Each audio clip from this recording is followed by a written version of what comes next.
ములుగు జిల్లా మేడారం మహాజాతరకు ఈరోజు అంకురార్పణ జరగనుంది. గుడిమెలిగే పండుగతో జాతర తొలిఘట్టం ప్రారంభం కానుంది. మహాజాతరకు 2 వారాల ముందు గుడిమెలిగే తంతు నిర్వహిస్తారు.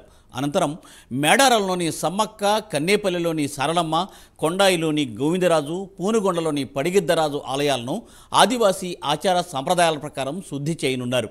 తర్వాత సమ్మక్క గద్దెను ఎర్రమట్టితో అలుకు చల్లి రంగుల ముగ్గులతో అందంగా అలంకరణ చేస్తారు.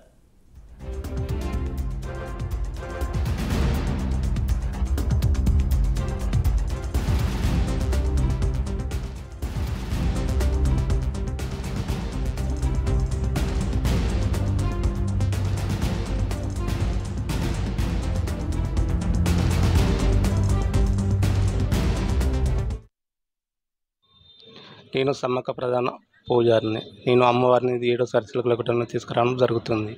ఆ టైం మేము వారం 10 రోజుల నుండి నిశ్చితతోనే ఉంటాము. అమ్మవారు వచ్చే టైంలో మేము అదే రోజు సాయంత్రం ఏళ్లకు అమ్మవారిని తీసుకురావడం, అమ్మవారిని కుంకుమ భరణ రూపంలో తీసుకొచ్చి గద్దెల మీద ప్రతిష్టాపన చేస్తాము. నేను సమ్మక్క ప్రధాన పూజారిని. నేను అమ్మవారిని 7వ సరిసిల గుట్టను తీసుకురావడం జరుగుతుంది.